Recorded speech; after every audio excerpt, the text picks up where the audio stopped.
Pace bene, masih di mea culpa para culprit. Ada dua hal di video ini. Pertama, kisah tentang seorang suster yang terpilih menjadi ketua RT.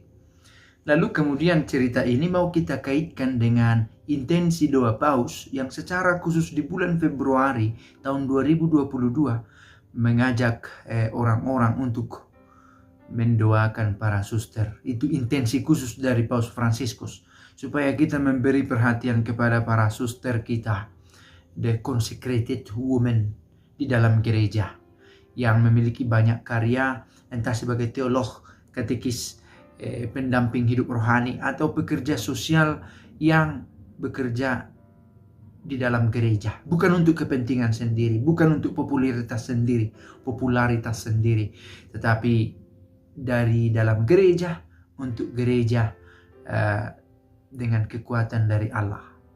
Oke, saya menemukan satu berita, seorang suster itu terpilih menjadi ketua RT. Ini terjadi di Bandung, di satu kecamatan namanya Kecamatan Sumur.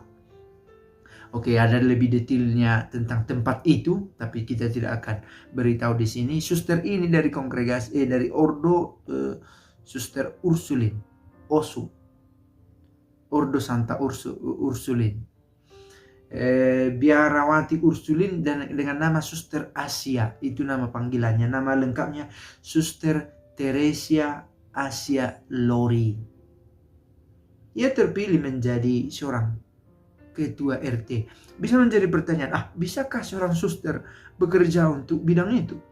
Oke, harus kita mengerti bahwa ketua RT itu adalah satu posisi sebagai pelayan di tengah masyarakat. Tentu ini lepas dari urusan politik, oke? Tidak ada partai politik terlibat di sini. Kalaupun ada, biasanya partai pisang, partai jeruk, atau partai mangga. Hanya untuk sebagai satu bentuk formal dari keterpilihan itu. Tetapi ini soal pengabdian di dalam masyarakat. Ada juga suster yang menjadi aparatur sipil negara, menjadi PNS, sebagai guru, umumnya sebagai guru, sebagai katekis, juga serentak sebagai PNS. Nah, mau mengatakan bahwa terbuka banyak kemungkinan bagi seorang suster untuk menjadi pelayan di tengah masyarakat. Dan di kesempatan lain kita pernah bahas bahwa amat besar peranan suster di dalam gereja. Maka kalau kita coba baca di Vatican News .va, di sana dituliskan intensi doa yang khusus dari Paus Fransiskus untuk para suster. Pertama, dikatakan gereja harus berterima kasih. Gereja dalam arti sebagai satu kesatuan, kita pun ikut, itu maksudnya. Berterima kasih atas karya para suster perempuan yang berusaha dari keseluruhan hidupnya memberikan pelayanan di dalam gereja. Entah dia sebagai pendoa, entah dia sebagai teolog, entah dia sebagai seorang katekis, seorang pelayan pastoral, seorang pekerja sosial dari kongregasinya. Banyak hal. Dari kampung saya ada seorang suster SSPS, dia sempat mendampingi migran di Yunani, sekarang sedang kuliah di Spanyol. Itu salah satunya yang agak jauh sedikit supaya agak memukau didengar para orang-orang yang mendengar. Toh yang bekerja di kampung itu juga melakukan karya sosial yang sama. Bukan soal di mana dia bekerja, tetapi passionnya, pemberian dirinya, totalitasnya, yang memberikan pelayanan atas nama gereja dan di dalam gereja, di tengah masyarakat. Oke, gratitude, ucapan terima kasih pantas disampaikan kepada para suster kita.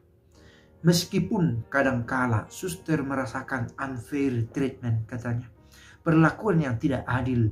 Dia sudah berusaha memberi diri di dalam gereja, memberikan pelayanan, tetapi ada saja gangguan-gangguan, entah dari dalam gereja sendiri, entah dari tengah masyarakat yang dia alami. Semogalah para suster ini kuat dalam tugasnya. Lalu amat dinamis panggilan yang dijalankan oleh suster ini. Oke, banyak jenis karya yang bisa mereka lakukan. Sebagaimana sering kita bahas, ada yang menjadi petugas kesehatan, ahli gizi, pendamping anak-anak asrama, pendamping anak panti asuhan, pengajar di sekolah luar biasa, bahkan ada dokter. Ada satu angkatan saya baru ini sumpah dokter itu, dia baru ucapkan itu, dan menjadi seorang dokter sebagai seorang suster itu sesuatu yang sangat memukau. Tentu tanpa bermaksud mengatakan kalau bekerja di dapur tidak memukau, justru di sana panggilan itu lebih diuji. Sebuah penyerahan diri. Saya sampai sebesar ini, masa saya hanya bekerja di dapur? Kadang ego kita berkata begitu, tetapi seorang suster sanggup melakukannya bahkan sampai puluhan tahun. Roh kerendahan hatilah yang menggerakkan itu, dan cinta akan pekerja dan pelayanan yang membuat seseorang sanggup melakukan itu.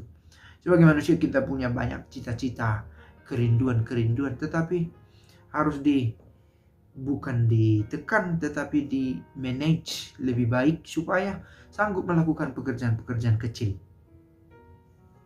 Oke, betapa dinamis panggilan seorang suster. Dan sekarang kita diminta oleh intensi paus ini, diingatkan dan diminta untuk lebih mengenal suster. Bukan hanya dia yang tampak di sekolah itu dengan pakaiannya, bukan hanya sebatas itu. Boleh jadi kita perlu tanya, mengapa pakaiannya beda-beda? Apa spiritualitas? Kalau mau lebih dalam, apa karya, apa makna, apa arti dari karya ini untuk suster, untuk semua? Saya pikir memang kita perlu juga belajar tahu, mencari tahu. Dan saya pikir suster akan senang jika ditanyai tentang kongregasinya, tentu pada waktu yang tepat. Kalau pernah saya tanya dia marah, tergantung. Kalau kita tanya dia ketika dia sedang mengantuk, malah mengganggu.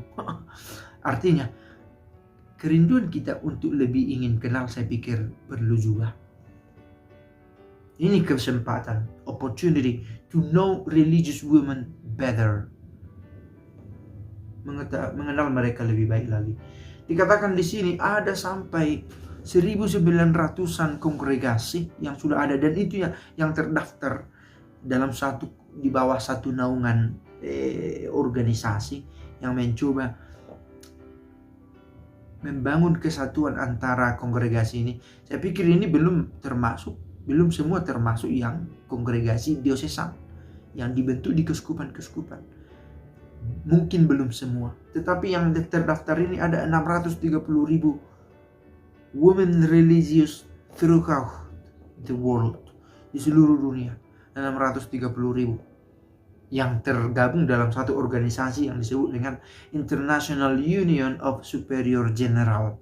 Ini Superior General saja, dengan jumlah ada sekitar 1900 kongregasi, dengan jumlah anggota semua 630.000 yang tergabung di grup ini, yang ada generalnya di sana.